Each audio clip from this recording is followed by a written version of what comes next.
This is the document recovered from the Mariana Trench, the only document we were able to find. It reads as follows. I need to write this down because I forget things sometimes, and I think what I heard today was important.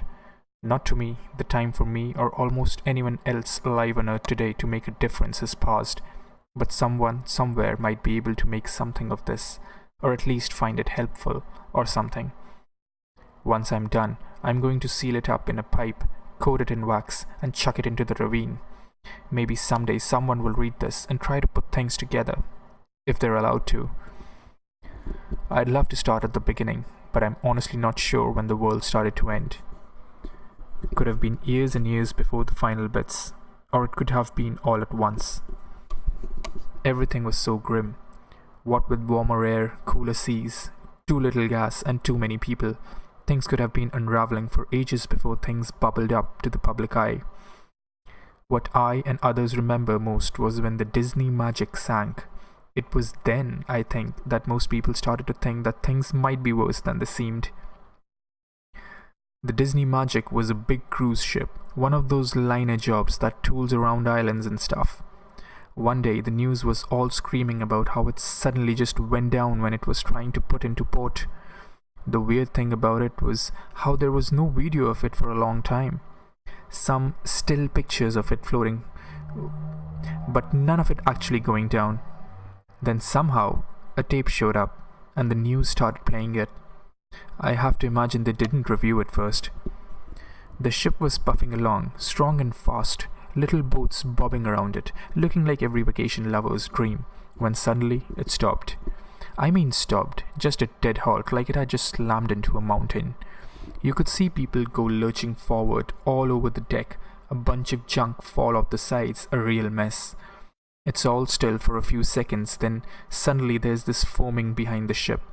Most people assumed it was the engine trying to fire up again or something. But then the arm came up. I'm not sure if it actually was an arm, but it was some kind of a limb, and it must have been 100 feet long at least.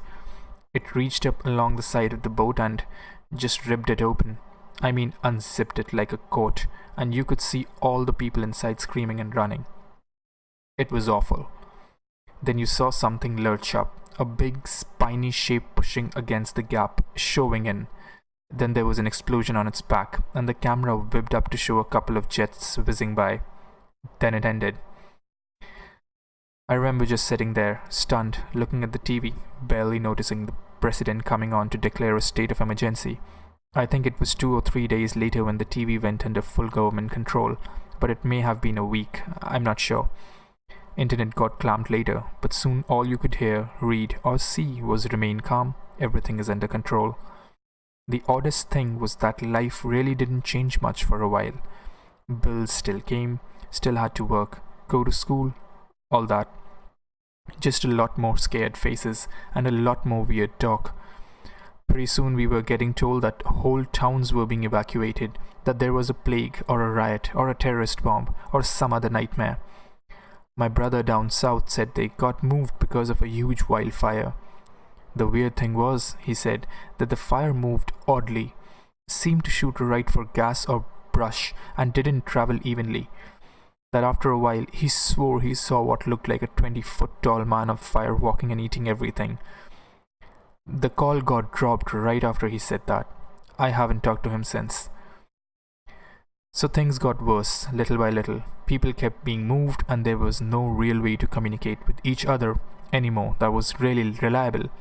So it was hard to say just how bad things were. Still, word of mouth was still going strong, and it was creepy, crazy shit, really stuff about zombies in the north, killing frenzies in the east, a place near the ocean where the ground was alive and eating people, a cult screaming about the second coming and killing people to buy off God. I started pulling more and more away from people just to get some ignorant peace of mind. Looking back, that probably saved my life. Finally, one day, I woke up and there was blood on my window. It was outside, and I could hear some insane shit going down outside. Screaming, clanking, gunshots, and a smell like burning wires. I hid. I'm not ashamed to admit it. I left my fellow man to rot. and hide inside for almost a full week, long after the noise stopped. After the 5th day, the electricity and gas gave out, along with the running water. When I finally got hard up for supplies, I poked my nose out and saw that the whole west side of the world was gone. Now, I don't know for sure if it actually is gone, but there is a cliff that starts 30 feet to the west of my house and I cannot see the bottom of it. I also can't see the other side of the ravine, so for all intents and purposes, that part of the world is gone for me. The suburb I was in looked like a war zone, blood and broken stuff everywhere, houses carved up, no bodies though, which I still think was weird. I scrounged up some food and stuff from some of the houses, then went back home. I've been doing that for a while now. I'm not sure how long, really. Might have been years and years or just a few months. It's hard to say. Sometimes the sun just sticks in one spot for what feels like days. Other times these clouds roll in and you can't see 2 feet. There's things around too. I run at the first noise, but I think they're about man-sized and they seem to like metal. Other little things scramble around in the rubble sometimes, so I try and keep clear. One time, a thing that looked like a pill bug the size of a cat crawled out, looked at me and screamed stop in perfect English. I hid inside for days. There are also things, big blimp things that float around sometimes. They have little bug legs on their undersides and they look kinda like maggots, but with eyes all over. They eat everything when they land, but most of the time they stay high up. One of these had just passed when I found the hurt guy. He was all ripped up and looked like one of those SWAT team guys you see on TV sometimes, but his combat suit thing was all ripped to hell. I dragged him back home and then we talked. He said he had been hunting the blimp thing, but had gotten attacked. He wouldn't say by what, but he looked like he was on his last legs. I fed him some canned beans and some water and he seemed to come around a little. Asked me who I was, if I was alright and all that. He seemed kinda shocked when I said he was the first person I'd seen since the rest of the world vanished. He told me it wasn't gone, just relocated, but wouldn't say what that meant. I helped heal him up and kept asking who he was, but he wouldn't say. Finally he said screw it, that his orders were probably no good anymore anyway, and told me. He said he worked for a foundation or something, and that they were like a combination jail and research center. He said that he was one of those agents who went around trying to find strange stuff and keep it from hurting people. I said he was doing a hell of a job so far, and he laughed pretty hard. He said something had happened and that a bunch of these things had gotten loose at the same time and caused this foundation place to lose control. He said it became a GH0 dead greenhouse scenario. I asked him what that meant, and he looked at me for a while before going on. He said that's what they call a situation where everybody on Earth dies, but the Earth itself is still okay and can support life.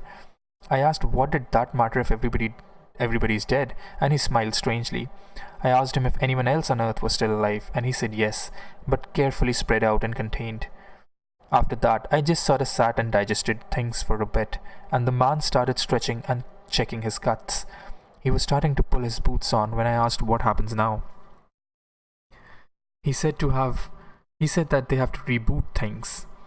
Said they have the technology to create almost anything and that making people is actually pretty easy. Said that they would clean out and contain things, rebuild the broken cities and repopulate them. It would take a long time, but he said they would eventually get things back to the way they were before. Even said they could recreate memories and stuff. I just sat kinda stunned and watched him as he kept just going along, getting dressed like this was all no big deal. I told him he was nuts, that there was no way people could just forget. This could all be just swept away under a rug or a carpet. He stopped, looked at me, smiled, and then said, "Why not? It's been done before."